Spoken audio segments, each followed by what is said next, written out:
Nua Masna binti Ismail was born on January 1, 1956, better known as Mona Fandey, was a Malaysian pop singer and murderer. Masna started singing and dancing at a very young age. Adopting her stage name Mona Fandey, she released her debut album titled Diana in 1987, with her husband, Muhammad Noor Effendi Abdul Rahman endorsing and funding her career, booking several TV appearances, but her career hardly took off. Following her failure as a singer, she and Effendi turned to practicing witchcraft, and is said to have attracted high-profile clients, including politicians from UMNO. Mona left behind a daughter from her first marriage named Masdiana Effendi, with 2 stepsons from her marriage with Effendi. In 1993, the couple were approached by Mazlan Idris, a politician who was eyeing the position of the Menteri Besar of Pahang. The couple agreed by promising to give Mazlan a talisman comprising a tongkat and a sangkak supposedly owned by the late first president of Indonesia Sukarno, with an offer of Rm 2.5 million. In exchange, Mazlan agreed to pay Rm 500,000 in giving them 10 land titles as guarantee for the remainder.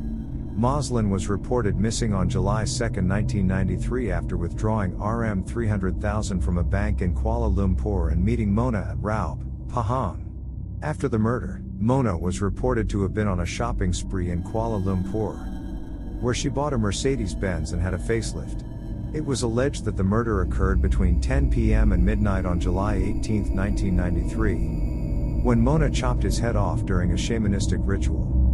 His body was dismembered into 18 parts and buried in a hole at the storeroom of an unfinished house. On July 20, 1993, police found Mazlan's body parts, after arresting the couple's assistant Jurami Hassan in an unrelated drug offense and questioning him. Mona, Effendi and Jurami were arrested 2 days after the discovery of the body, and a highly publicized trial began.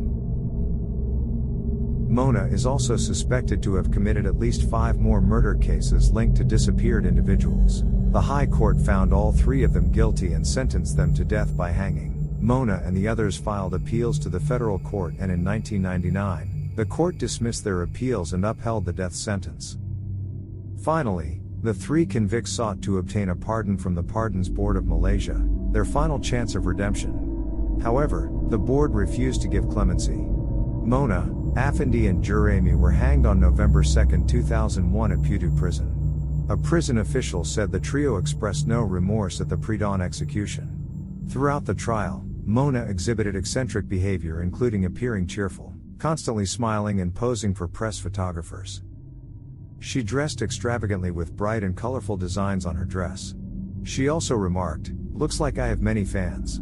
It was also reported that during her execution she uttered the words "Aku takkan mati," meaning "I will never die," and was still calm and smiling. Mona Fandey gained more notoriety than she had when she was still a pop singer. There was wide local and even international media coverage and plenty of public interest. Anti-death penalty movements including Amnesty International voiced their opposition to the execution of the trio. In 2002, Malaysian film director Amir Muhammad made a short film entitled Mona in his short series. In 2006, a film by Dane Iskander said entitled Dukun was widely assumed to be based on Mona Fandey.